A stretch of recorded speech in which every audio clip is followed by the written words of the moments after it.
Have you ever given everything to someone you love, only to discover they saw you as nothing more than a walking ATM? What I'm about to share will shock you to your core. A story of betrayal so deep, it'll make you question everything you think you know about family loyalty. This isn't just another family drama. This is a masterclass in recognizing manipulation and finding the strength to fight back when those closest to you try to destroy your life for money. By the end of this story, you'll learn how to spot the warning signs of financial abuse, understand your legal rights, and discover that sometimes the most loving thing you can do is say no. If you've ever felt like you're being taken advantage of by family members, or if you're supporting adult children who seem to only call when they need money, this story will give you the courage to take back control of your life. Get ready for a journey of heartbreak, manipulation, legal battles, and ultimate triumph that proves it's never too late to reclaim your dignity and freedom. I still remember the exact moment my world collapsed. It was a Tuesday afternoon in Denver, and I had just picked up the phone to call my son Tyler about his upcoming wedding plans. But before I could even speak, my daughter-in-law Brittany looked me straight in the eye with that chilling smile I'll never forget and said, "Oh, we already got married yesterday. We only invited special people." Those 4 words hit me like a freight train barreling through my chest. Special people. I stood there in the living room of my own house, the phone feeling like it weighed 1,000 pounds in my trembling hand, watching my son Tyler avoid my gaze while Brittany made herself comfortable on the sofa I had bought for them just 6 months earlier. For 3 long years, I had been their personal ATM. 3 years of paying their monthly rent of $600 for their apartment in downtown Denver. 3 years of buying every piece of furniture in their house, from the kitchen table where they ate meals I often paid for, to the bed they slept in while I lay awake worrying about their finances. 3 years of filling their refrigerator when they had nothing to eat, because Tyler's part-time job at the local coffee shop and Brittany's occasional freelance graphic design work weren't enough to sustain their lifestyle. And now, after all of that, I wasn't special enough to witness the most important day of my only son's life. The pale pink dress I had carefully picked out for the wedding hung uselessly in my closet, still wrapped in plastic from the boutique. I had spent $240 on that dress, imagining how proud I would look standing next to Tyler in the wedding photos in which I would never appear. For weeks, I had planned every detail of that day. I had put money aside to give them $200 as a wedding gift. Money I had scraped together from my Social Security checks and the small inheritance my late husband Robert had left me. I had called my sister Susan in Phoenix to share the good news, practically glowing with excitement as I told her about Tyler finally settling down. I had cleaned my modest house from top to bottom, thinking they might come celebrate with me after the ceremony, maybe share some cake and champagne, create some memories that would last forever. All of that collapsed in a single second with those 4 poisoned words. Only special people. Tyler finally lifted his gaze, and I could see he had rehearsed his next words carefully. "Mom, it was an intimate thing, very small, just the 2 of us and the witnesses at City Hall." But I knew it was a lie the moment he said it. Later that evening, when the pain drove me to check social media, something I rarely did, I saw the truth that shattered my heart completely. There were photos everywhere. I saw Brittany's parents, dressed in their finest clothes, proudly posing next to the bride and groom outside the historic courthouse in downtown Denver. I saw her siblings, her brother Marcus and sister Jennifer, toasting with champagne at some upscale restaurant I couldn't afford. I saw Brittany in her stunning white dress, a dress I had helped finance with the $960 I had given her last month for what she called personal expenses. I saw everything I wasn't supposed to see. Everything that proved I had been deliberately excluded from a day that should have included the woman who had sacrificed everything for Tyler's happiness. The wedding had taken place at the Brown Palace Hotel's historic chapel, one of Denver's most elegant venues, not some quick city hall ceremony, but a carefully planned event that had cost thousands of dollars, money that had undoubtedly come, at least partially, from my monthly contributions to their lifestyle. That night, I sat alone in my kitchen, staring at the stack of unpaid bills I had been postponing so I could prioritize Tyler and Brittany's needs. The electric bill, the car insurance, the small repairs my house desperately needed, all put on hold so they could live comfortably in their trendy apartment near the Denver Art Museum. I calculated in my head how much money I had given them over those 3 years. The rent alone was $21,600. Add the furniture, the groceries, the emergency car repairs for Tyler's 2019 Honda Civic, the medical bills when Brittany claimed she couldn't afford her insurance co-pays, the countless dinners at restaurants because they were too stressed to cook, and the number climbed to over $24,000. $24,000 from my retirement savings, from the life insurance policy Robert had left specifically so I could live my final years without financial worry. $24,000 that had bought me nothing but heartache and the crushing realization that my love had been treated as a business transaction. A week later, exactly 7 days after that humiliation, my phone rang at 8:30 in the morning. Brittany's name appeared on the caller ID, and for a moment, my heart leaped with hope that maybe she was calling to apologize, to explain that the whole wedding thing had been a terrible misunderstanding. But when I answered, the voice I heard was completely different from the confident woman who had excluded me from her wedding. Now she sounded desperate, almost panicked, with that particular tone people use when they're about to ask for something they know they don't deserve. "Maggie," she said, using the nickname she only employed when she needed money, "the rent is overdue. Our landlord, Mr. Rodriguez, is threatening eviction.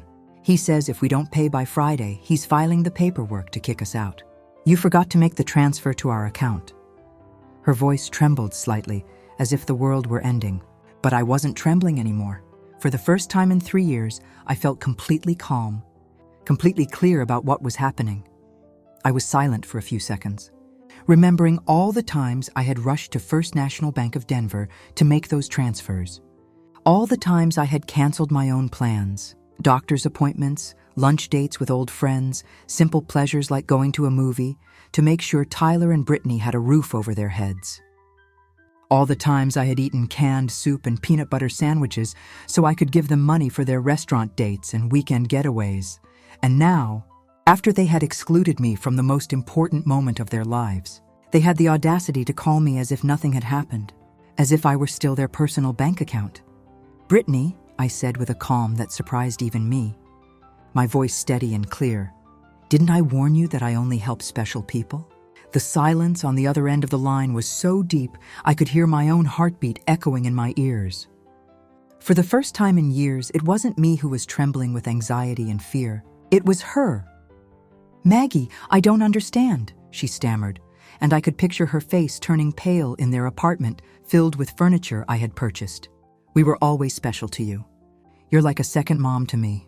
Lies, all lies, wrapped in that sweet voice she only used when she needed something urgent. The same voice she had used to ask me for money for the wedding dress, for their honeymoon to the Rocky Mountains, for the rings I had helped finance without knowing I would never see the ceremony where they were exchanged. For so many years, I had lived with this constant feeling of walking on eggshells around my own son and his wife. I weighed every word, every gesture, every gift, desperately hoping to earn just a crumb of genuine affection from Tyler. I had become the perfect mother, the obliging mother-in-law, the silent provider who never protested when they treated me like I was invisible at family gatherings. But that phrase, "only special people," awakened something in me that had been dormant for far too long. It was like a switch had been flipped, illuminating the dark corners of a relationship I had been too afraid to examine closely. That night, after I hung up on Brittany, I sat on my bed and cried. But these weren't tears of sadness or self-pity. They were tears of anger, of accumulated frustration, of years of silently endured humiliation. I cried for all the times they had made me feel that my love was a burden, my presence an inconvenience, my money the only valuable thing I had to offer. I cried for the foolish woman I had been, the mother who had lost herself, trying to be indispensable to people who considered her completely dispensable. I cried for all the opportunities I had missed, all the experiences I had sacrificed, all the friendships I had neglected, because I was always available for Tyler and Brittany's manufactured emergencies. When I woke up the next morning, something fundamental inside me had changed. It wasn't just the pain of betrayal anymore. It was something deeper, colder, more resolute. I stood up and looked at myself in the bathroom mirror, studying the same tired eyes I had seen every morning for months. The same worry lines that told stories of years of giving love without receiving it in return. But there was something else in my reflection now. A hardness I didn't recognize. A determination that had been buried under years of compliance and desperate people-pleasing. I went to the kitchen and made coffee, following the same routine I had maintained for 40 years of marriage and 10 years of widowhood. But this time, I didn't immediately reach for my phone to check if Tyler had sent any messages. I didn't mentally rehearse an apology for my unreasonable behavior the night before. For the first time in a long time, I was my own first priority of the day. I sat at the kitchen table where I had so often planned surprises for Tyler and Brittany, counted bills for their endless expenses, and cried silently when they treated me with such casual indifference. Now, this same table would witness something completely different, my financial liberation. I took out my checkbook, my bank statements from First National Bank of Denver, and my meticulous records of every transfer, every gift, every emergency loan that was never repaid. I wanted to see in exact numbers the full extent of my own generosity and their exploitation. Monthly rent of $600, multiplied by 36 months equaled $21,600. Food and household supplies, approximately $240 per month, added another $8,640. Birthday gifts, Christmas presents, anniversary gifts, at least $600 over 3 years. Brittany's mysterious medical emergencies that always seemed to coincide with new handbag releases. $960 the loan for Tyler's Honda Civic that he swore he would pay back. $3,000. The air conditioning repair in their apartment during Denver's brutal summer, $720. The living room furniture set from that expensive store downtown, $1,140. The final number made my stomach drop. $80. $40,080 of my husband's life insurance money, of my carefully saved Social Security benefits, of the small inheritance I had received from my own mother. All of it poured into the lives of 2 adults who couldn't even pretend to respect me enough to include me in their wedding. My phone rang, jolting me from my calculations. Tyler's name appeared on the screen, and normally my heart would have pounded as I rushed to answer, desperate for any contact with my son. But this time, I let it ring once, twice, 3 times, then fall silent. I continued drinking my coffee as if nothing had happened. 10 minutes later, it rang again. This time, it was Brittany, probably calling from Tyler's phone since I had her number. I let it ring too, feeling a strange sense of power in my ability to simply choose not to respond to their demands. Then came the text messages, a flood of them. "Mom, please answer. We need to talk. Maggie, don't be like this. We can work things out. The landlord is serious about eviction. Please call us back." I deleted each message without responding, feeling lighter with every deletion. At 2:00 in the afternoon, I decided to do something I hadn't done in months, take a walk with no specific destination in mind. For years, every time I left the house, it was for a purpose related to Tyler and Brittany's needs. The bank for transfers, the grocery store to buy them something they were craving, the pharmacy for Brittany's endless medical prescriptions. Today, I walked simply because I wanted to experience the feeling of movement without obligation. I strolled through Cheeseman Park, where I'd often brought Tyler as a child. I remembered that sweet little boy who would run into my arms and declare that I was the best mom in the whole world. When had he transformed into this man who treated me like an ATM with inconvenient feelings attached? When had I started believing that I needed to purchase my own son's affection? At First National Bank of Denver, where I had made so many automatic transfers over the years, I stopped in front of the familiar glass doors. Mr. Harrison, the branch manager, spotted me through the window and waved with his usual friendly smile. He had known me for 15 years, had processed every one of my transfers to Tyler and Brittany, had watched my account steadily drain month after month to fill theirs. I walked directly into his office with a sense of purpose I hadn't felt in years. Mr. Harrison, I told him, my voice steady and clear, I need to cancel all the automatic transfers I have programmed to my son's account. He looked at me with genuine surprise.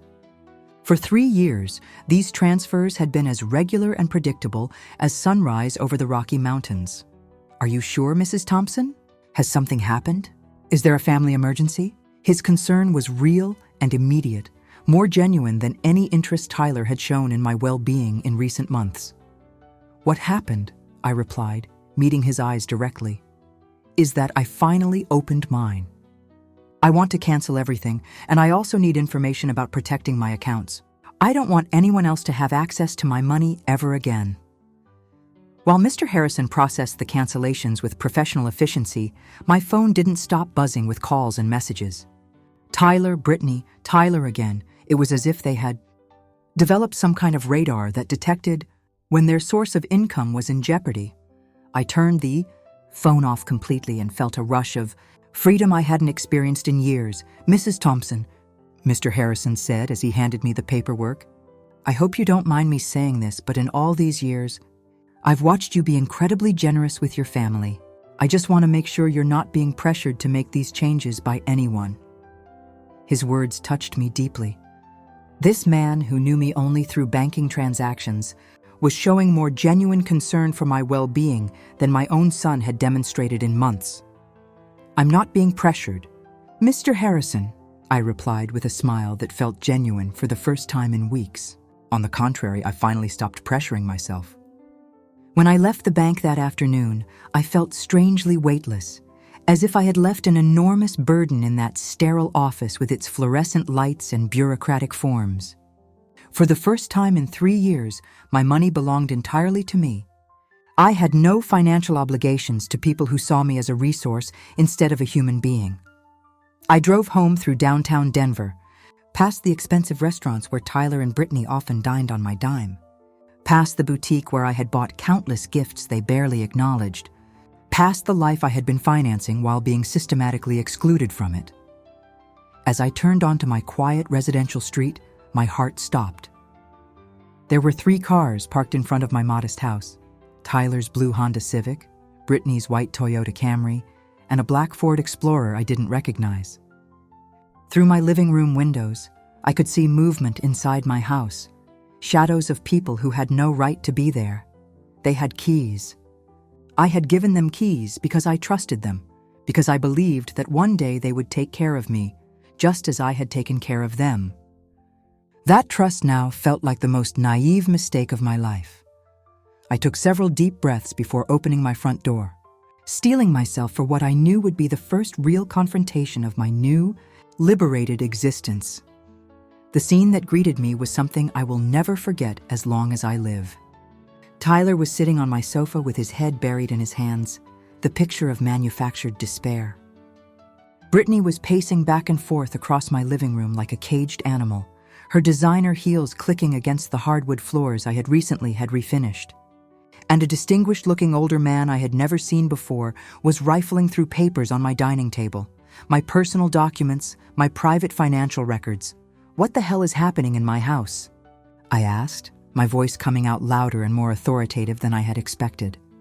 All 3 of them turned to stare at me as if I were the intruder in my own home, as if I had violated some unspoken agreement by arriving uninvited to my own property. Brittany was the first to speak, her voice carrying that desperate urgency I had heard on the phone, but amplified now by panic. Maggie, thank God you're finally here. We've been waiting for hours. We need to talk immediately. This is Mr. Fisher from Anderson & Associates Legal Group. We consulted with him about your situation. My situation? The question emerged from my mouth with a calm that surprised me. What exactly do you think my situation is? Because from where I'm standing, I'm doing perfectly fine. Tyler finally lifted his head and looked at me with eyes that had once belonged to an innocent child, but now reflected nothing but financial desperation. Mom, we went to the bank today and Mr. Harrison told us you canceled all the automatic transfers. He said you also restricted our access to information about your accounts. We don't understand why you would do something so drastic without discussing it with us first. Mr. Fisher, A man in his 50s wearing an expensive gray suit and sporting the kind of confident smile that made my skin crawl, approached me with an outstretched hand that I had no intention of shaking. "Mrs. Thompson, I'm Attorney Fisher from Anderson & Associates. Your children are deeply concerned about your mental well-being and your capacity to make sound financial decisions. They've asked me to assess the situation and explore some legal options that might be in your best interest." I didn't shake his hand. Instead, I walked directly to my dining table and began collecting all my personal documents that he had been examining without my permission. Bank statements, insurance policies, medical records, my will. "These are my private papers," I said firmly, gathering them into a protective stack. "You have absolutely no right to examine them without my explicit written consent." "Mom," Tyler interjected with that condescending tone he had perfected over the past few years, "we're worried about you. Your behavior lately has been very concerning and erratic. First, you cut us off financially without any reasonable explanation. Then you refuse to answer our calls or respond to our messages. We think you might need professional help to work through. Whatever is happening with you," Brittany approached me and attempted to take my hand with that fake tenderness she reserved exclusively for moments when she desperately needed something from me. "Maggie, sweetheart, we know you're under enormous stress. Maybe the loneliness and isolation are affecting your judgment more than you realize. At your age, episodes of confusion and poor decision-making are completely normal and nothing to be ashamed of." The word confusion echoed in my mind like a fire alarm. In that moment, I understood exactly why they had brought the lawyer, why they were speaking to me like I was a senile child, why they had let themselves into my house to examine my financial records. They weren't here to help me or reconcile our relationship. They were here to declare me mentally incompetent so they could seize control of my finances legally. "I am not confused," I said with a firmness that silenced the entire room. "I am clearer and more mentally sharp than I have been in years, and all three of you are going to leave my house immediately." Attorney Fisher stepped forward with that professional voice lawyers use when they want to sound reasonable while delivering threats. "Mrs. Thompson, I understand you feel overwhelmed and perhaps defensive, but your children have legitimate legal rights to intervene if they have reasonable grounds to believe your ability to make sound financial decisions has become impaired. They've documented several concerning behaviors that suggest you may need assistance managing your affairs." "Concerning behaviors?" The laugh that emerged from my throat was harsh, almost cruel. "Like what exactly? Deciding that my money belongs to me? Choosing not to finance the comfortable lifestyle of two adults who treat me like garbage? Refusing to be manipulated by people who excluded me from their wedding?" Brittany jumped up as if I had physically slapped her. "We never treated you badly, Maggie. You're an important part of our family. Everything you have is going to belong to us eventually anyway. We're just trying to help you manage it more efficiently while you're still here." There it was, the naked, unvarnished truth that they had been trying to hide behind fake concern and manufactured emergencies. In their minds, I was already dead, and they were simply collecting their inheritance in advance. It didn't matter whether I had 70 more years to live or 70 more days. To them, I was nothing more than an inconvenient obstacle standing between them and my bank account. "Get out," I said, pointing toward the front door with a steady hand. "All three of you need to leave my house right now." Tyler stood up with that angry, petulant expression he had worn as a child when he didn't get his way. "Mom, we can't just walk away from this. We have financial obligations and commitments that we made based on your support. The rent, the car payments, the credit cards you co-signed for, you can't just abandon us overnight." "Can't I?" My voice rose for the first time in the entire conversation. "According to whom? For 3 years, I've paid rent on an apartment that isn't even in my name. I've filled a refrigerator in a house where I'm clearly not welcome. I've financed a lifestyle that apparently has no place for me in it." Attorney Fisher retrieved a thick folder from his leather briefcase and placed it on my coffee table with theatrical precision. "Mrs. Thompson, we've prepared some documents that could facilitate a smooth transition during this difficult period. A limited power of attorney that would allow Tyler and Brittany to manage your finances more efficiently and responsibly. This would be completely temporary, just until you're feeling more like yourself again." I picked up the folder and, without even bothering to open it, walked directly to my kitchen trash can and threw it away with decisive finality. The only transition that's going to happen here, I said, returning to face all three of them, is your immediate transition to my front door and off my property. Brittany's composure finally cracked completely. She started crying, but these weren't tears of sadness or genuine remorse. They were tears of frustrated rage, of a person who was accustomed to getting her way through emotional manipulation and was now facing real consequences for the first time. "You can't do this to us, Maggie," she wailed, her voice rising to an almost hysterical pitch. "We were counting on you. We made plans and commitments based on your financial support. We bought things, we signed leases, we took on obligations because we knew we could depend on you." "Obligations based entirely on my money," I replied with crystal clarity. "Not based on my well-being, not on my happiness, not on my company or companionship, just on my willingness to fund your lifestyle. And now that I've decided my money is better invested in my own life and future, suddenly I'm a confused old woman who needs legal guardianship." Tyler made one last attempt to approach me, but I stepped back instinctively. He was no longer the little boy who ran into my arms when he had nightmares about monsters under his bed. He was a 35-year-old man who saw his mother as the primary obstacle between himself and a comfortable life financed by someone else's sacrifice. "Mom, we made mistakes," he said in a voice that was clearly supposed to sound remorseful and apologetic. "The wedding situation was a complete misunderstanding." Brittany was nervous and overwhelmed. I was under enormous pressure from her family. "We can fix this whole mess if you'll just be reasonable and work with us." Reasonable? The word tasted bitter and toxic in my mouth. Being reasonable means continuing to pay for your entire existence while you treat me like a stranger. It means pretending it doesn't hurt to be excluded from the most important day of my only son's life. It means accepting that my value to you is measured entirely in dollars. Attorney Fisher packed his papers, with the cold efficiency of someone who was clearly accustomed to having his proposals rejected and his threats ignored. "Mrs. Thompson, I want to be very clear that this situation is far from over. Your family has significant legal options available to them. If you are indeed making irrational financial decisions due to mental health problems or cognitive decline, a judge can and will determine that you need court-appointed guardianship for your own protection." His words hit me like a physical blow. This wasn't just a manipulative family visit anymore. This was a real, concrete legal threat. They were actually prepared to go to court to have me declared mentally incompetent so they could seize control of my life savings. "Mr. Fisher," I said, looking him directly in the eyes with all the dignity I could summon, "I strongly suggest you do your research thoroughly before you threaten a 71-year-old woman who has managed her finances flawlessly for 40 years, who raised her son alone after her husband's death, who ran a household and worked honorably until retirement, and who until last week was voluntarily supporting two completely capable adults financially." Brittany stopped crying and looked at me with a coldness that finally revealed her true nature, stripped of all pretense and manipulation. "This isn't going to end here, Maggie.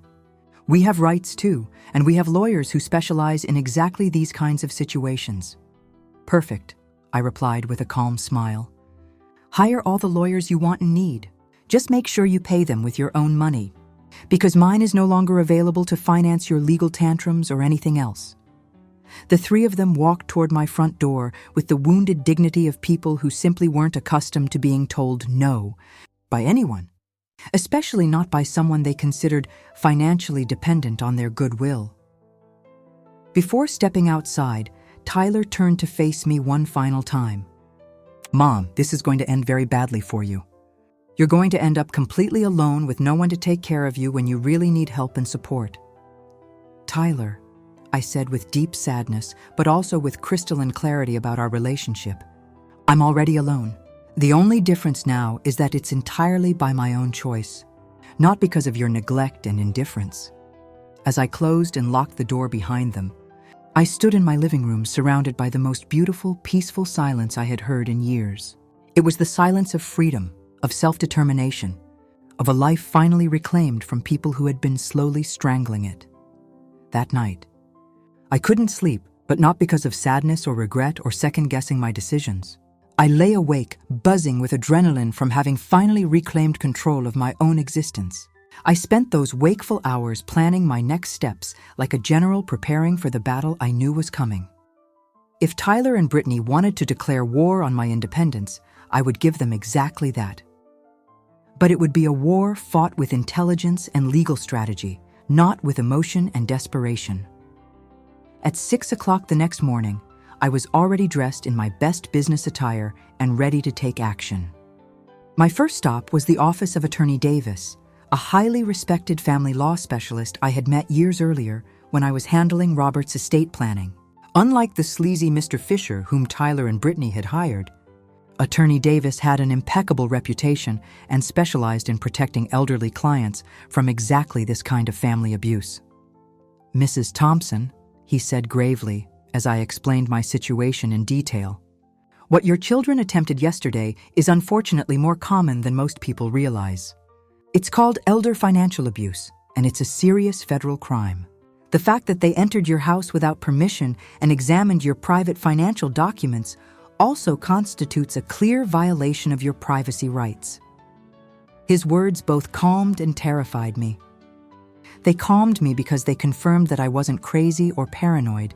What had happened was genuinely abusive and illegal. They terrified me because I realized the situation was far more serious and dangerous than I had initially understood. "We need to document absolutely everything," Attorney Davis continued with professional urgency. "Every transfer, every gift, every instance when they pressured you for money. We'll also need to update your will and estate planning documents to protect your assets from future manipulation attempts." We spent nearly 4 hours meticulously reviewing my financial records, bank statements, and the detailed notes I had been keeping. Attorney Davis whistled low when he saw the final calculation. $40,000 in 3 years, Mrs. Thompson. With that money, you could have lived very comfortably, traveled extensively, and enjoyed your retirement without any financial stress.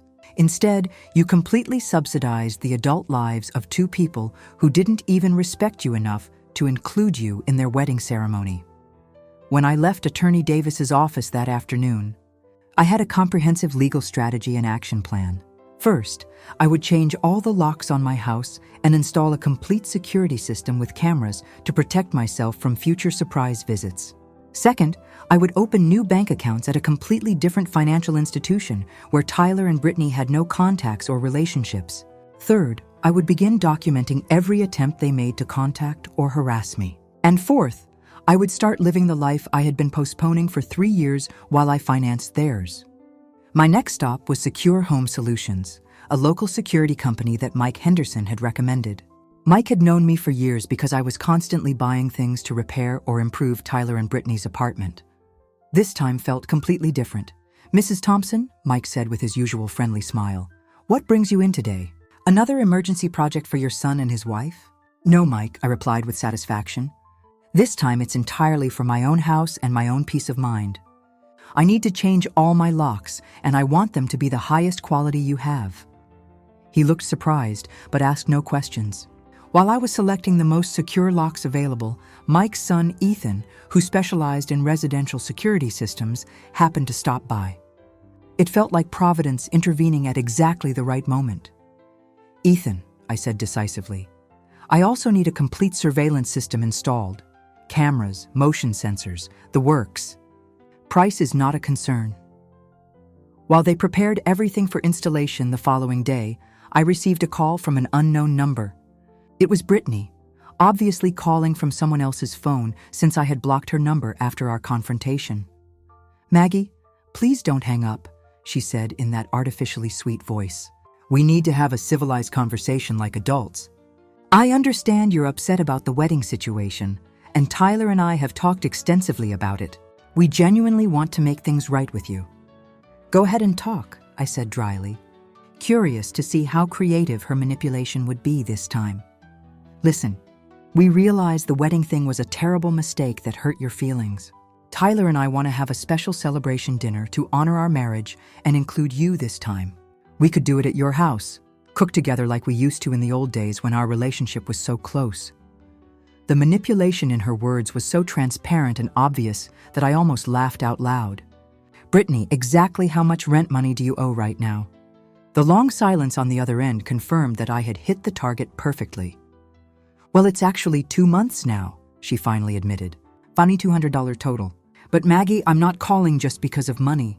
We genuinely miss having you in our lives on a regular basis. Do you miss me or do you miss my money? I asked with brutal directness. Both, she replied with surprising honesty that caught me off guard. Maggie, I won't lie to you anymore. Yes, we desperately need your financial help right now, but we also love you and care about you. You're incredibly important to us as a person. If I'm so important as a person, I said slowly, why wasn't I important enough to be invited to your wedding? Why am I never important enough to receive a phone call that doesn't include a request for money? When was the last time you or Tyler called me just to ask how I was feeling or what I was doing with my day? Another long, telling silence. We both knew the answer to that question. Never. Brittany, I'm only going to explain this to you once, so listen carefully, I continued. For 3 years, you and Tyler have treated me like an ATM that happens to have feelings attached. You used me systematically. You ignored my emotional needs completely. You humiliated me in the worst possible way by excluding me from your wedding. And now that the money has stopped flowing, you've suddenly discovered that you love me. Maggie, please don't do this to us, she interrupted desperately. There is no please anymore. I cut her off firmly. You made your choice about my value to you when you decided I wasn't special enough to witness your wedding. Now I'm making my choice about your value to me. I hung up and immediately turned off my phone completely. I didn't want any more interruptions on what was becoming the most liberating day of my adult life. That afternoon, I drove to Bella's beauty salon, a place I hadn't visited in over a year. I had constantly canceled my appointments because Tyler or Brittany always seemed to have some urgent crisis that required my immediate attention and financial assistance. Mrs. Thompson, my favorite stylist, Cynthia, called out with genuine excitement. What a wonderful surprise. I was beginning to think you had forgotten about us completely. I didn't forget you, Cynthia, I replied with a smile that felt real for the first time in months. I just temporarily forgot that I deserved to be pampered and taken care of too. I treated myself to the complete luxury package: cut, color, highlights, manicure, pedicure, facial. For the first time in 3 years, I spent money on myself without calculating whether those same funds could solve one of Tyler and Brittany's manufactured emergencies. While Cynthia worked on transforming my appearance, she chatted about her own life, her teenage daughter's college plans, her husband's new job, her dreams of eventually opening her own salon. It was incredibly refreshing to have a conversation that didn't revolve entirely around Tyler and Brittany's endless needs and demands. You look absolutely beautiful, Mrs. Thompson, Cynthia said when she finished. But more than that, you look free and confident. Did something wonderful happen in your life recently? Yes, Cynthia, I replied, admiring my reflection in the mirror. I finally learned the most important lesson of my life: how to say no to people who take advantage of my kindness. When I arrived home that evening, there was an unfamiliar car parked in front of my house. Not Tyler's Honda or Brittany's Toyota, but a silver sedan I had never seen before. My heart rate accelerated for a moment, thinking they might have returned with additional reinforcements, but as I approached my front door, I saw an elderly woman sitting peacefully on my porch steps. Mrs. Thompson? She asked as I got out of my car. Yes, that's me. Can I help you? I'm Grace Martinez. I live in the blue house next door. We've been neighbors for several years now, but we've never really had an opportunity to talk properly. Yesterday evening, I heard raised voices coming from your house, and I became concerned about your well-being. Is everything all right? Her sincere concern touched me deeply. Here was a virtual stranger showing more genuine interest in my safety and happiness than my own son had demonstrated in months. Come inside, Grace, I said warmly. I'll make us some coffee, and I'll tell you a story that will absolutely shock you. While I prepared coffee in my kitchen, I told Grace the entire situation from beginning to end: the secret wedding, the financial exploitation, the legal threats, my decision to cut off funding. Grace listened without interrupting, occasionally nodding with understanding, and when I finished my story, her eyes were filled with tears of empathy. Mrs. Thompson, she said softly, you did exactly the right thing. I went through a very similar situation with my own daughter about 5 years ago.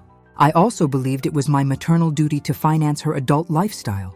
I also thought she wouldn't love me anymore if I stopped giving her money whenever she asked. What happened with your situation?" I asked, genuinely curious. I finally cut off the financial support when I realized they only contacted me when they needed something from me. At first, the reaction was terrible. Threats, emotional blackmail, attempts to make me feel guilty for being a bad mother. But after about 6 months of complete financial independence, my daughter called to offer a genuine apology. Now we have a real relationship based on mutual love and respect, not on monetary transactions. Her words filled me with hope and confirmed that I had made the correct decision, even though it was painful. "Do you think Tyler and Brittany will ever understand and change?" "Maybe they will, maybe they won't," Grace answered with honest realism. "But that's no longer your responsibility to manage. Mrs. Thompson, your only responsibility now is to live your own life fully and protect yourself from further abuse." That night, for the first time in 3 years, I went to sleep without worrying about whether Tyler and Brittany had money for rent, for groceries, for their various wants and whims. I fell asleep thinking about my own plans, my own future, my own possibilities, and I slept more peacefully than I had in years. The next morning, Ethan and Mike arrived at 8 o'clock sharp to change my locks and install the comprehensive security system. While they worked efficiently throughout my house, my phone rang constantly with calls from unknown numbers. Brittany was clearly still trying to reach me from different phones. But I had developed a wonderful new skill of completely ignoring communications that didn't serve my interests. "Mrs. Thompson," Ethan said as he finished installing the final security camera, "this system will give you complete peace of mind and control. You can monitor who approaches your house from your smartphone, even when you're not home. And if anyone tries to enter without permission, an automatic alert goes directly to the Denver Police Department." The irony wasn't lost on me. I was installing a security system primarily to protect myself from my own son and daughter-in-law. But instead of feeling sad about this necessity, I felt empowered by my ability to take concrete steps to protect my newfound independence. While the installation continued, I decided to do something I hadn't done in over a year: call my sister Susan in Phoenix. We had gradually lost touch because every conversation had become a financial report about how much money I was spending on Tyler and Brittany, disguised as proud updates about their lives and accomplishments. "Maggie," Susan answered, clearly surprised to see my name on her caller ID. "Sister, how are you doing?" "We haven't talked in so long." "I'm doing better than I have in years." "Susan, actually, I'm calling to tell you that I've finally come to my senses about Tyler and Brittany." I told her the complete story from the secret wedding through the legal threats to my decision to achieve financial independence. Susan listened in silence, and when I finished, her response surprised me with its directness. "Maggie, it was about damn time," she said bluntly. "Every single time we spoke over the past few years, it broke my heart to hear you bragging about how much money you were giving them, as if genuine love could be measured in dollar amounts. I wanted to say something to you, but I didn't know how to approach such a sensitive topic." "What did you want to tell me?" I asked, though I wasn't sure I was ready for the answer. "That Tyler never spoke about you with any real affection when I saw him at family gatherings," she replied honestly. "It was always my mom helped me with this, or my mom bought me that, but never, I miss my mom, or I love spending time with my mom. It was like you were a useful service provider, not a cherished family member." Her words stung. "But it was the kind of necessary pain that comes when someone cleanses an infected wound." "You know what else I noticed?" Susan continued. "Brittany always talked about you in future tense, like, when Maggie is no longer here, we can remodel the house, or when we inherit everything, we'll start that business we've been planning. As if they were just waiting for you to die so they could really begin living their lives." This revelation hit me like ice water in my veins. They hadn't just seen me as an ATM. They had seen me as a temporary inconvenience, standing between them and my life insurance money. After ending my call with Susan, I sat in my kitchen processing all this painful new information. 43 years of marriage to a man who genuinely loved me for who I was. 10 years of raising Tyler as a single mother after Robert's death. 3 years of subsidizing 2 adults who apparently viewed me as an obstacle to their financial future. The doorbell rang, interrupting my dark thoughts. The new security cameras showed me it was Grace, carrying a steaming mug in her hands. "I thought you might need some company after everything you shared with me yesterday," she said, with that sincere smile I was already learning to treasure. We sat in my living room, and Grace told me more details about her own experience with financial manipulation by family members. "My daughter used exactly the same phrases Brittany uses with you. You're like a second mother to me. We're special to you. Everything will belong to us eventually anyway." It's like they all read from the same manipulation handbook. "Do you think such a handbook actually exists?" I asked, half joking. "Not officially," Grace laughed, "but the patterns are so predictable it might as well exist." Chapter 1. Make her feel indispensable. Chapter 2. Create constant financial emergencies. Chapter 3. When she resists, question her mental health and competency. We laughed together, but it was bitter laughter. It was simultaneously funny and tragic to recognize such predictable patterns in our own children's behavior toward us. "Did you ever feel guilty about cutting off the money?" I asked Grace directly. "Every single day for the first 3 months," she answered with complete honesty. "But then I started seeing the positive results. My daughter had to find a second job to make ends meet. Her husband stopped playing expensive golf every weekend and started looking for additional work. They learned to live within their actual means instead of living off my retirement savings. And most importantly, they gradually learned to see me as a human being with feelings, not just as a financial resource to be exploited." That afternoon, I made a decision I had been postponing for months. I would visit Robert's grave. I had been making excuses not to go because Tyler or Brittany always seemed to need something urgent, or because the taxi fare seemed better invested in one of their endless emergencies. Mountain View Cemetery was peaceful and beautifully maintained. Robert's headstone looked somewhat neglected because I hadn't been there to clean it and leave fresh flowers in several months. I sat on the grass beside his grave and spoke to him as if he were still alive and listening. "Robert, my love, I think I lost myself completely after you died. I put all my energy and identity into being Tyler's mother, thinking somehow I could compensate for him growing up without a father. But I think in the process, I forgot how to be myself, Maggie Thompson, not just Tyler's mom or Brittany's financial benefactor." The wind rustled gently through the mature trees, and for a moment I felt like Robert was actually listening to my confession. Our son has become someone I barely recognize.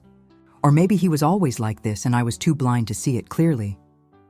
His wife is, well, you would see right through her manipulation in about 5 minutes. The money you left specifically for me to live comfortably, I spent most of it taking care of them, thinking I was being a good mother. But I wasn't being good to myself, and I definitely wasn't honoring your memory or your wishes for my future. I cleaned his headstone carefully, replaced the old withered flowers with a beautiful fresh arrangement, and remained there for another peaceful hour, simply enjoying the silence and the connection to better memories. When I returned home, there were 3 cars parked in front of my house again: Tyler's Honda, Brittany's Toyota, and 2 vehicles I didn't recognize. Everyone appeared agitated, talking animatedly, and pointing toward my house with obvious frustration. I didn't get out of my car immediately. Instead, I called Attorney Davis on my cell phone. "Attorney Davis, they're at my house again, and this time they've brought even more people with them. What should I do?" "Stay in your car, Mrs. Thompson. I'll be there within 15 minutes, and I'm calling the police immediately." After our consultation yesterday, I filed for a temporary restraining order. They're legally prohibited from being on your property. Within minutes, Attorney Davis arrived, followed by 2 Denver police patrol cars. I watched from the safety of my vehicle as the officers approached Tyler and Brittany's group and began taking statements. I could see my son gesticulating angrily and Brittany crying again, but this time her tears had no effect on me whatsoever. One of the police officers approached my car and tapped gently on the window. "Ma'am, you can exit your vehicle safely now. Your unwanted visitors are leaving immediately." As I stepped out of my car, Tyler shouted at me from the street where the officers had positioned him. "Mom, this is completely ridiculous. We're your family. You can't call the police on your own son." "Tyler," I replied with a calmness that surprised everyone present. Family members don't threaten lawsuits claiming mental incompetency. Family members don't break into houses without permission. Family members don't treat their mothers like personal ATMs. Brittany screamed from her position near the police cars. "You're going to pay us every dollar you owe us, Maggie. We have bills with your signature on them. You can't just abandon us like this." Attorney Davis stepped forward with professional authority. "Mrs. Thompson, any future communication must go through my office exclusively, and I strongly suggest you consult with legal representation before making any collection threats, because my client has comprehensive documentation of all voluntary payments made over the past 3 years." I watched them drive away in their separate vehicles, defeated for the moment, but clearly not ready to surrender their fight for my money. For the first time throughout this entire ordeal, I felt genuinely confident about the outcome. I had professional legal help, emotional support from Grace and my new circle of friends, and most importantly, I had absolute mental clarity about what was right and wrong in this situation. That evening, Grace invited me to her house for dinner, and I met her daughter who was visiting from college. I was able to observe firsthand what a healthy, respectful family relationship actually looked like. They spoke to each other with genuine affection, asked sincere questions about each other's lives, and laughed together naturally. Most significantly, the daughter didn't ask for money even once during the entire evening. I wanted exactly this kind of relationship with Tyler. I confided to Grace after her daughter had left for her evening plans. "And maybe you'll have it someday," Grace replied with gentle optimism. "But first, he needs to learn that you are a complete person who deserves respect and love, not just a source of financial support." For the first time in weeks, I went to sleep feeling genuinely hopeful about my future instead of anxious about the next crisis Tyler and Brittany would manufacture. The following days brought an unexpected period of peace and tranquility. The surveillance cameras showed me that Tyler and Brittany drove past my house several times each day, sometimes slowly, sometimes parking briefly across the street, but never attempting to approach my property directly. It felt like they were studying my routine and looking for the perfect opportunity for their next move. Attorney Davis had advised me to document every single one of these drive-by visits, so I maintained a detailed log with dates, times, and descriptions. "Their persistent behavior will actually work in our favor," he had explained. "Every time they approach your property after being legally warned not to, it strengthens our case for a permanent restraining order." On Friday morning, while I was enjoying a leisurely breakfast and reading the newspaper without any sense of urgency or obligation, my doorbell rang. The security cameras revealed a professionally dressed young woman with a folder in her hands and an official-looking badge clipped to her jacket. I didn't recognize her, but something about her posture and expression told me this was not a social visit. "Good morning, Mrs. Margaret Thompson," she said when I opened the door cautiously. "I'm Sarah Schmidt, a social services investigator from the Colorado Department of Human Services, Office of Adult Protective Services. We've received a report expressing concern that you may be in a vulnerable situation, and I'm required to conduct a wellness assessment." My blood turned ice cold. Tyler and Brittany had escalated their campaign to the next level. It was no longer just threats from private attorneys and family pressure. Now they had involved government agencies in their attempt to have me declared incompetent. "May I please see your official identification?" I asked, trying to maintain my composure while my heart pounded with anxiety. "Of course," she replied, showing me what appeared to be a genuine Colorado state ID with her photograph and official seal. "I'm social worker Schmidt from Adult Protective Services. May I come inside so we can discuss this situation privately?" I reluctantly allowed her to enter, knowing that refusing would probably make me look even more suspicious and unstable. Ms. Schmidt sat down in my living room and removed an official form from her folder. "Mrs. Thompson, we have received reports indicating that you have exhibited significant and concerning changes in your financial behavior patterns, that you have severed communication with your immediate family members, and that you have displayed signs of paranoia by installing unnecessary security systems throughout your home. We were also informed that you have refused medical and legal assistance offered by your loving family members. Every single word had been carefully chosen and crafted to make me sound like a mentally disturbed elderly woman who, was no longer capable of making rational decisions. I could recognize Brittany's manipulative influence in the precise wording of these accusations. "Ms. Schmidt," I said with as much dignity as I could gather, "I would like to call my attorney before answering any of your questions." "Ma'am, this is not a legal interrogation or formal proceeding," she replied smoothly. "This is simply a routine wellness check to ensure your safety and well-being. If you have nothing to hide or be concerned about, it shouldn't be a problem to speak with me directly." The phrase, "if you have nothing to hide," made my blood boil with indignation. It was the same manipulative logic that abusers always use to justify their invasions of privacy and personal boundaries. "I am calling my attorney immediately," I stated firmly. "You can wait here if you choose, or you can return another time when my legal representation is present, but I will absolutely not answer any questions without professional legal advice." I called Attorney Davis, and he arrived at my house within 20 minutes. When he entered my living room and saw the social worker, his expression immediately hardened with professional concern. "Ms. Schmidt," he said, after examining her identification carefully, "I certainly hope you have a court order authorizing this visit, because my client is currently under my legal representation, and any unauthorized investigation constitutes harassment and potential violation of her civil rights." "Sir?" Ms. Schmidt replied with noticeably less confidence than she had displayed earlier. "We have received multiple reports from concerned family members regarding this lady's mental health and decision-making capacity. It's our legal obligation to investigate these allegations thoroughly." "What family members exactly?" Attorney Davis asked with prosecutorial directness. "The same family members who attempted to pressure her into signing a power of attorney without legal representation present?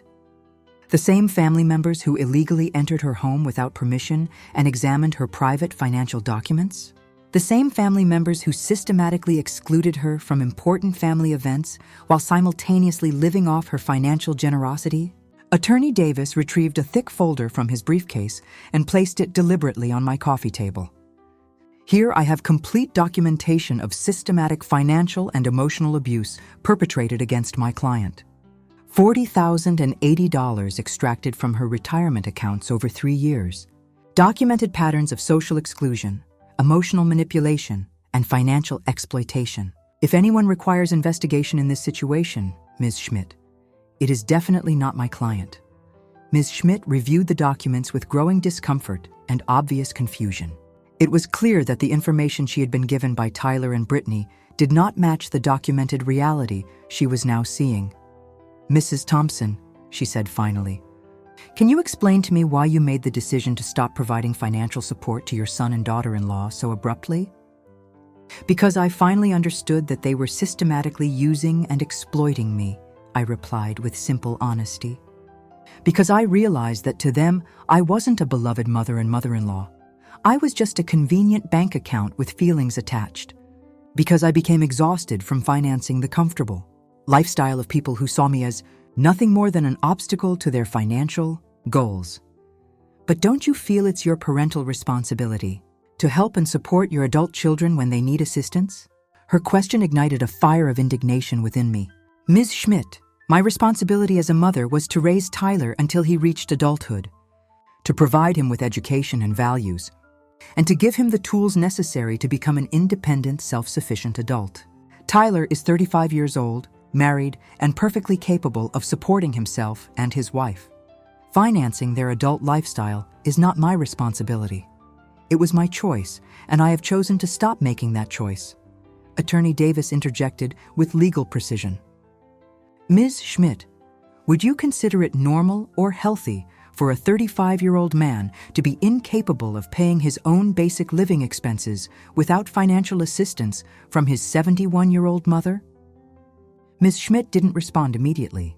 I could see her mentally reevaluating the entire situation based on this new information and perspective. "Mrs. Thompson," she asked after a long pause, "do you manage your own finances completely and independently? I can show you my current bank statements, my investment portfolios, my tax filings. Everything is current, accurate, and properly managed. I have no outstanding debts or financial obligations. Do you live independently and take care of yourself?" As you can observe, I maintain my house in excellent condition. I take care of my physical health and appearance. I drive my own vehicle safely. I have developed healthy social relationships with my neighbors and new friends. Are you taking any medications for mental health or cognitive issues? Just daily vitamins and occasional aspirin for minor aches. I have no medical conditions requiring ongoing treatment or prescription medications. Attorney Davis added supportive documentation. My client has recently undergone comprehensive medical and psychiatric evaluations as part of our legal preparation. She has been found to be in excellent mental and physical health with no signs of cognitive decline or impairment. Ms. Schmidt closed her folder with an expression of professional conclusion.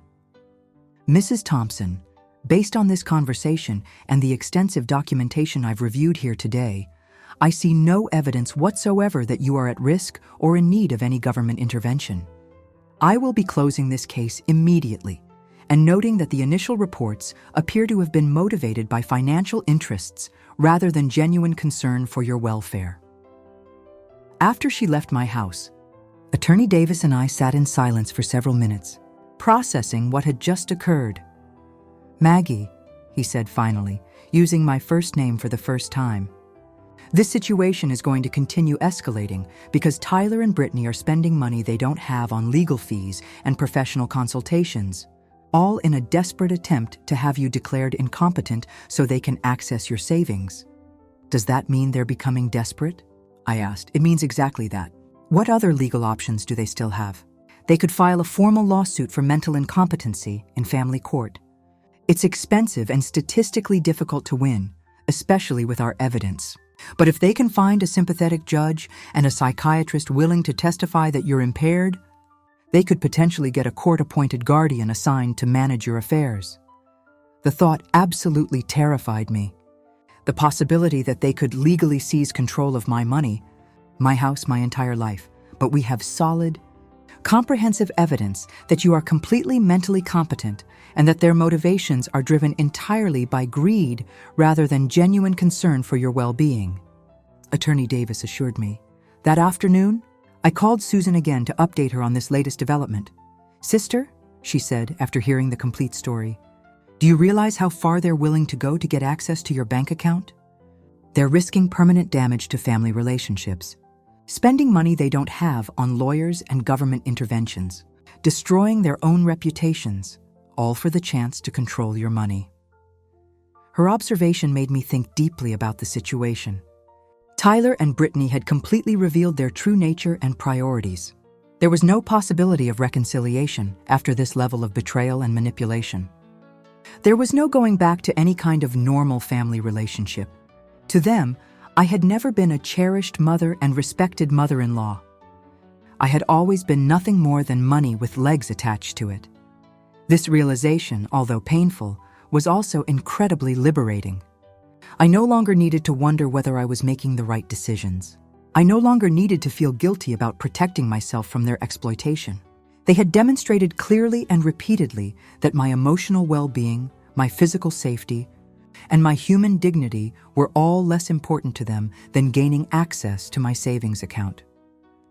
That evening, Grace organized a supportive gathering with several women from her circle of friends, all of whom had experienced similar situations with financially abusive family members.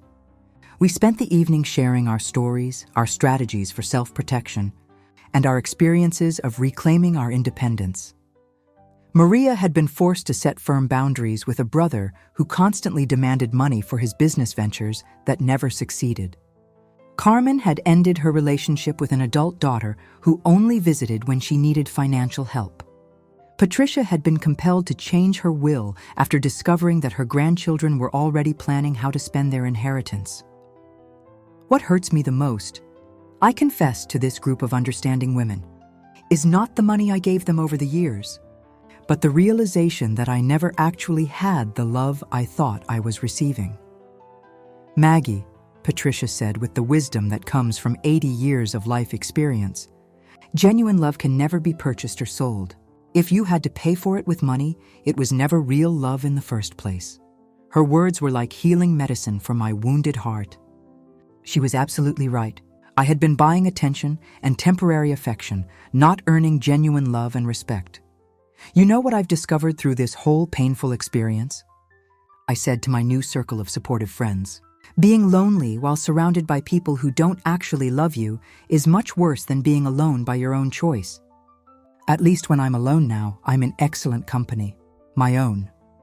Everyone laughed with understanding, and we raised our coffee cups in a toast to our hard-won wisdom and independence. That night, after my friends had gone home, I sat in my backyard garden looking up at the stars.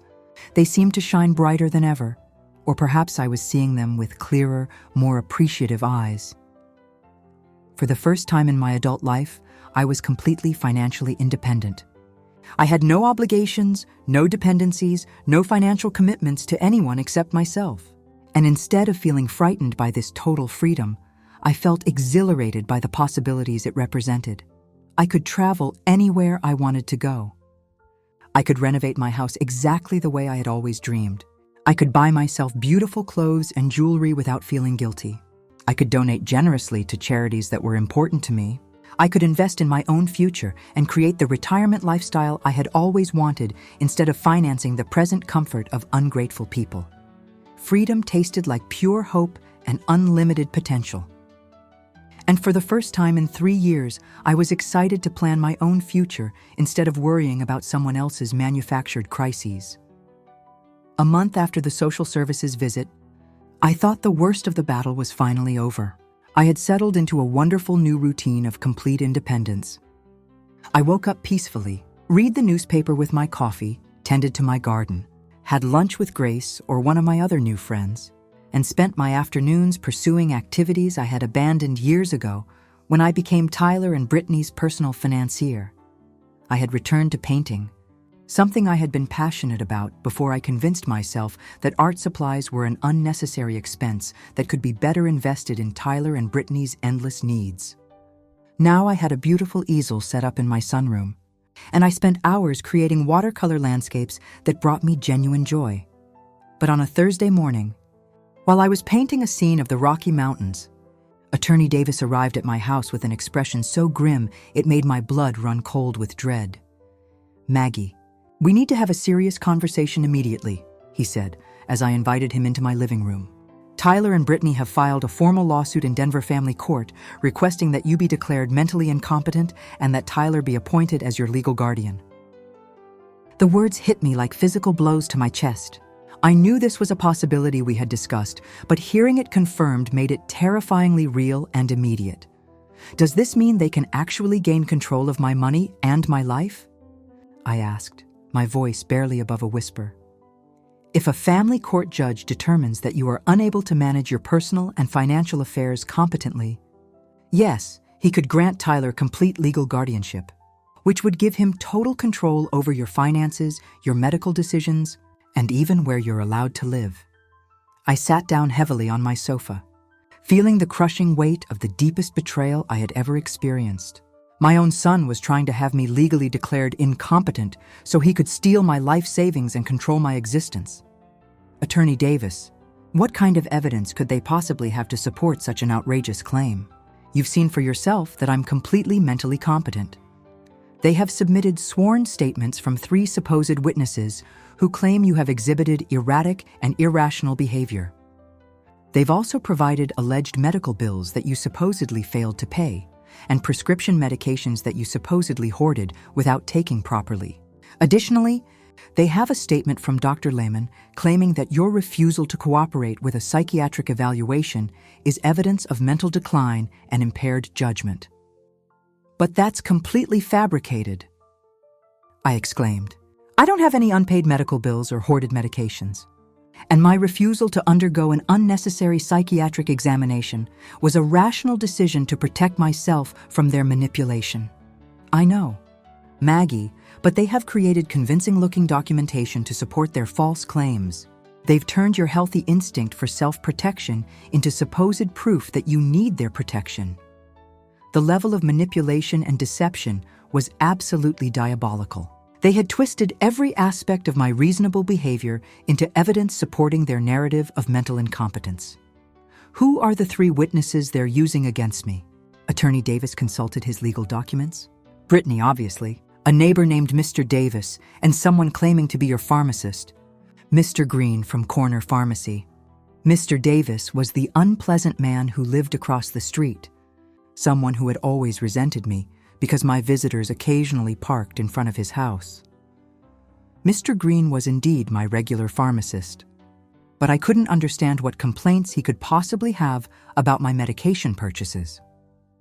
I need to speak with Mr. Green immediately, I told Attorney Davis. Something about this doesn't make sense. We drove to Corner Pharmacy together that same afternoon. Mr. Green greeted me with obvious nervousness and discomfort when he saw me approaching his counter. Mrs. Thompson, it's good to see you. How are you feeling today? I'm doing well, Mr. Green, but I was told that you signed a statement claiming I exhibit erratic behavior regarding my medications. Can you explain what you meant by that? His face turned bright red with embarrassment. Mrs. Thompson, your daughter-in-law came in here a few weeks ago asking detailed questions about your prescription history. She said she was concerned because you had been acting strangely and she wanted to understand your medical situation better. And what exactly did you tell her about my prescriptions? I explained that you only purchase vitamins and occasional over-the-counter pain relievers, that you don't have any regular prescription medications for ongoing medical conditions. But she insisted that this was actually proof that you weren't taking proper care of your health needs. Attorney Davis interjected with professional authority. Mr. Green, did you sign any kind of formal document or statement? She brought a paper that said I was confirming Mrs. Thompson's irregular medication purchasing patterns. I thought it was for her health insurance documentation or something routine like that. I had no idea it was going to be used in a legal proceeding against her. My own pharmacist had been tricked into signing something he didn't fully understand or realize the implications of. Brittany's capacity for manipulation apparently knew no boundaries or limits. Mr. Green, I said firmly, I need you to write a detailed statement explaining exactly what happened and clarifying that I have no problems or issues with medications whatsoever. Of course, Mrs. Thompson, I'm absolutely horrified that I was manipulated into participating in this misunderstanding.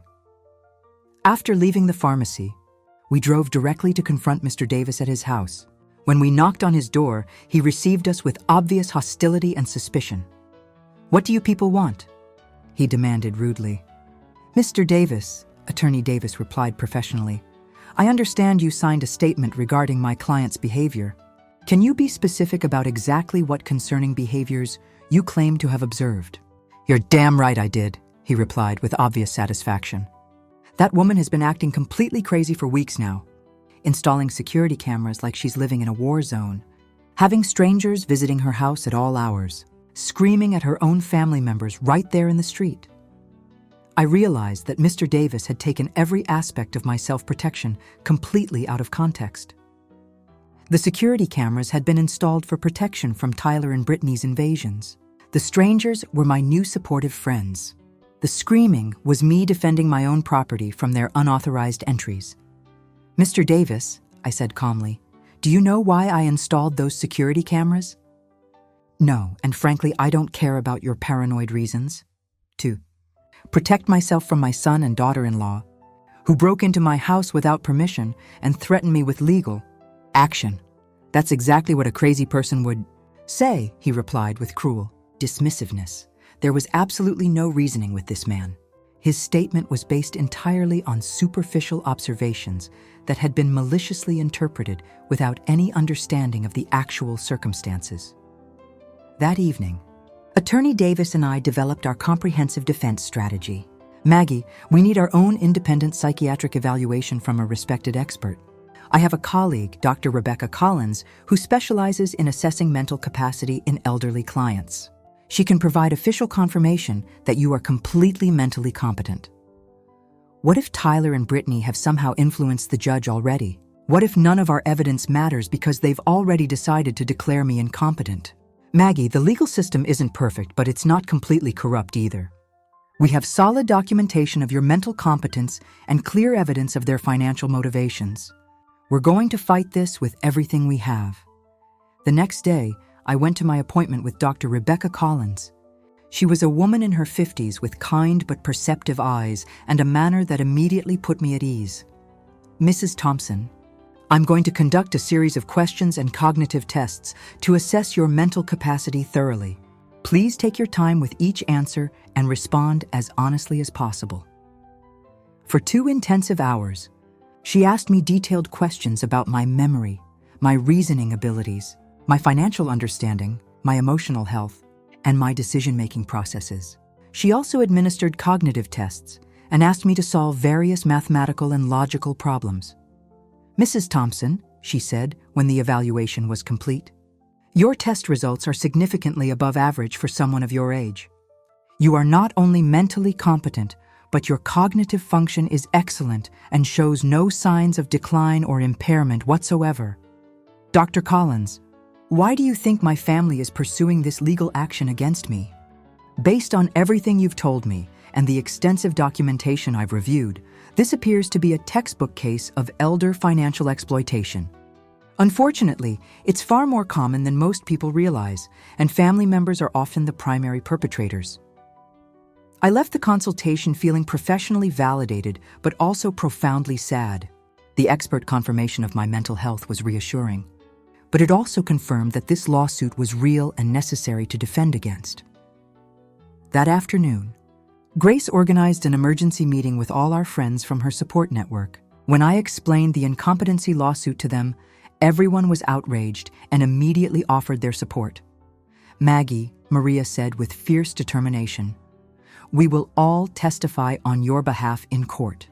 We've been spending time with you regularly for weeks, and anyone with eyes can see that you're mentally sharp and emotionally healthy." "Better than healthy," Cynthia added supportively. "You're clearer and stronger than many women half your age that I know." Patricia, with her 80 years of wisdom, took my hands in hers. "Maggie, my dear, what your son and daughter-in-law are attempting is nothing new under the sun. For generations, greedy adult children have tried to declare their parents mentally incompetent to gain access to their money.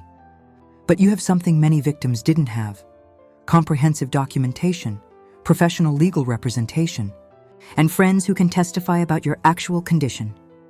Her words filled me with hope and determination. I wasn't facing this battle alone. I had an entire support system of strong, intelligent women who had witnessed my transformation firsthand. "You know what the most tragic aspect of this whole situation is?" I said. "Tyler and Brittany are willing to destroy any possibility of future reconciliation for the chance at my money. Even if I were somehow willing to forgive everything that's happened so far, there's absolutely no coming back from this level of betrayal." "And maybe that's actually for the best," Cynthia replied with wisdom. "At least now you know exactly who they really are, and you can make decisions accordingly." That night, for the first time since this nightmare began, I allowed myself to truly grieve. Not just sadness, but deep mourning for the son I thought I had raised, for the dream of a loving family, for the illusion that my unconditional love had been valued and reciprocated. But from that grief, something new and powerful emerged. An iron determination not to allow myself to be stripped of my money, my dignity, my freedom, or my right to live independently. The legal war had been officially declared, but I was prepared to fight with every resource at my disposal. The trial was scheduled for 3 weeks later. I woke up early on the appointed morning, dressed in my best navy blue business suit, and looked at myself in the mirror with a determination I had never felt before. Today wasn't just about my mental capacity being judged. It was about my fundamental dignity as a human being, my right to live free from financial abuse, and my value beyond my bank account balance. Attorney Davis arrived at 7 in the morning to review our strategy one final time. "Maggie, remember that the burden of proof is entirely on them. They must prove beyond reasonable doubt that you are mentally incompetent. We simply need to demonstrate that you are not. What if the judge is already biased against me? Judge Miller has an excellent reputation for fairness and integrity. I've researched his previous cases extensively, and he doesn't automatically favor family members in these situations. He's particularly dedicated to protecting the rights of elderly citizens." We arrived at the Denver Family Courthouse at 9 o'clock. In the hallway outside the courtroom, I saw Tyler wearing a new expensive suit that he had probably purchased specifically for this occasion, and Brittany dressed entirely in black as if she were attending a funeral. In many ways, perhaps she was the funeral of any remaining family relationship we might have had. When our eyes met across the corridor, Tyler immediately looked away with obvious guilt. But Brittany held my gaze with a coldness that confirmed this was nothing more than a business transaction to her. Their attorney was an older, distinguished-looking man with the kind of confident bearing that comes from winning similar cases before. When he began his opening statement, his strategy became immediately clear: to portray me as a confused, elderly woman who had been manipulated by strangers to turn against her loving, concerned family. "Your Honor," he said in a practiced, solemn voice, "Mrs. Margaret Thompson has demonstrated clear signs of mental decline and impaired judgment in recent months. She has abruptly severed all financial support for her devoted family members without any rational explanation. She has installed unnecessary security systems due to paranoid delusions, and she has isolated herself from her loving relatives, under the obvious influence of neighbors and legal advisors who are clearly taking advantage of her vulnerable psychological state." Every word had been carefully chosen to make my newfound independence sound like dementia, and my self-protection appear to be external manipulation. Then they began calling their witnesses. Brittany testified first, and her performance was worthy of an Academy Award. She cried convincingly as she described how I had completely changed personality, how I had become hostile and unreasonably paranoid, and how I had isolated myself from the family that loves me. "Your Honor," she said with a trembling voice and tears streaming down her face, "Maggie has always been like a second mother to me. Watching her mental deterioration has been absolutely devastating for our entire family. We just want to help her get the professional care and assistance she desperately needs." Pure lies wrapped in Oscar-worthy tears and manipulation. When Attorney Davis cross-examined her, the cracks in her fabricated story began to show clearly. "Mrs. Thompson, can you tell this court when was the last time you contacted my client without asking for money?" Brittany stammered nervously. "Well, we always talked about many different things during our conversations. I asked for a specific date. When did you last call Mrs. Thompson simply to check on her well-being without requesting financial assistance?" "I don't remember exact dates off the top of my head. Is it true that you and your husband got married without inviting my client to the ceremony?" "It was a very small, intimate ceremony with just immediate family." "Is it true that when my client asked about the wedding, you specifically told her that you had only invited special people?" Brittany's face flushed red with embarrassment. Those words were taken completely out of context. What would be the appropriate context for telling your mother-in-law that she is not considered a special person? She couldn't provide any convincing answer to that devastating question. Tyler testified next, and seeing him on the witness stand, swearing to tell the truth while preparing to lie about my mental health, was one of the most heartbreaking moments of my entire life. This was the little boy I had raised alone after his father's death, the child I had dedicated my entire adult life to supporting and nurturing. "My mother has always been extremely generous with us financially," he testified with practiced sincerity. "But recently, she has become increasingly erratic and irrational in her decision-making. We believe she is being manipulated and influenced by people who are taking advantage of her diminished mental state." When Attorney Davis cross-examined him, Tyler's true nature was completely exposed. "Mr. Thompson, approximately how much money have you received from your mother over the past 3 years? I don't keep track of exact amounts. Does $40,080 sound approximately correct? She's always been generous with her help. How many times in the past year have you visited your mother without asking her for financial assistance?" The courtroom silence was absolutely deafening. "Is it true that you and your wife entered my client's home without permission and examined her private financial documents? We were concerned about her mental state. Is it true that you brought an attorney to pressure her into signing a power of attorney document? We wanted to help her manage her finances more effectively. At 35 years of age, do you believe you should require financial assistance from your 71-year-old mother to pay your basic living expenses?"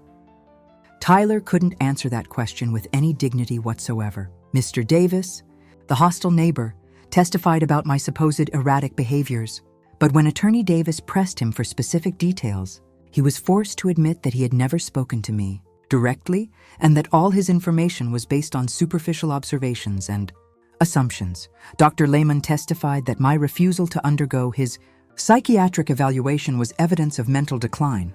But Attorney Davis immediately submitted Dr. Collins' comprehensive evaluation, which completely contradicted his unsubstantiated conclusions. Then it was our turn to present our defense.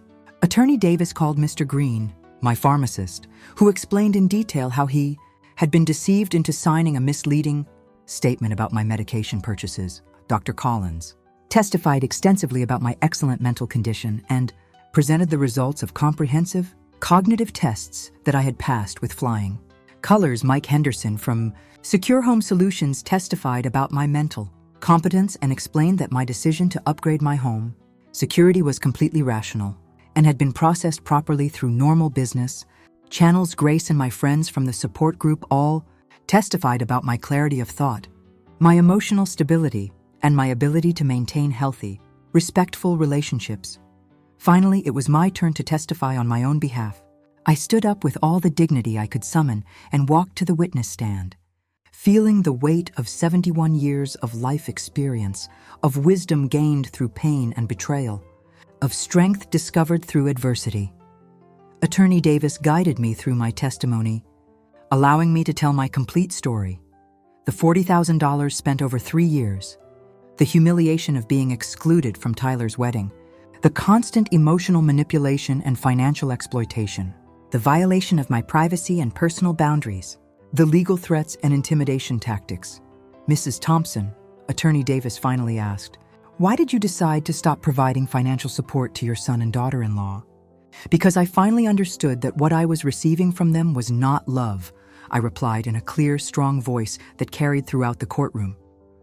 "It was a commercial transaction disguised as a family relationship. My money was always welcome and desired, but I, as a human being, was not. Do you regret your decision to achieve financial independence? I only regret that it took me so long to find the courage to make that decision." Tyler's attorney attempted to make me appear confused and irrational during his cross-examination, but I answered every single question with clarity, precision, and unshakable composure. When he tried to suggest that my new friendships had manipulated me, I explained that for the first time in years, I had relationships based on mutual respect and genuine affection rather than financial dependence. In his closing argument, Tyler's attorney continued to insist that I was a victim of external manipulation by people who were taking advantage of my supposed mental decline. Attorney Davis's rebuttal was absolutely devastating. "Your Honor, what we have witnessed in this courtroom today is not the case of an incompetent elderly woman who needs protection. What we have seen is the inspiring story of a woman who finally found the strength and courage to free herself from years of systematic financial and emotional abuse. The plaintiffs have presented no credible medical evidence of mental incompetence. What they have demonstrated is their frustration and anger that their source of unearned income has decided to exercise her legal and moral right to protect her own financial resources." Judge Miller retired to his chambers to deliberate for 2 hours that felt like 2 entire years of anxious waiting. When he returned to the courtroom, his expression was serious but determined. After carefully reviewing all the evidence presented to this court, he began, "It is abundantly clear that Mrs. Margaret Thompson is in complete possession of her mental faculties and decision-making abilities. Professional psychiatric evaluations conclusively confirm her cognitive competence and emotional stability. Her financial decisions, regardless of how painful they may be for her family members, are entirely rational and well within her legal rights as an independent adult." My heart began racing with hope and relief. Furthermore, Judge Miller continued, "The evidence strongly suggests that this lawsuit has been motivated primarily by financial self-interest rather than genuine concern for Mrs. Thompson's well-being and safety. This court completely denies the request for guardianship and finds no basis whatsoever for declaring Mrs. Thompson mentally incompetent." I had won. I had not only won the legal battle, but I had reclaimed my freedom, my dignity, my independence, and my right to live without fear of financial abuse from people who claimed to love me. When we left the courthouse that afternoon, I saw Tyler and Brittany in heated conversation with their defeated attorney. Brittany shot me a look of pure hatred before stalking away, but Tyler glanced at me one final time, and for just a moment I thought I saw something that might have been regret in his eyes. But it was far too late for regret or apologies. That evening, Grace organized a celebration at my house with all our friends and supporters. We toasted to justice, to freedom, to the sisterhood of strong women who support each other through life's most difficult battles. "Maggie," Patricia said, raising her glass of champagne, "today you didn't just win a lawsuit. You won back your entire life and your future." She was absolutely right. For the first time in years, tomorrow belonged completely to me. I could travel wherever I wanted to go, love whomever I chose to love, create whatever brought me joy, and live without fear, without guilt, without manipulation or exploitation.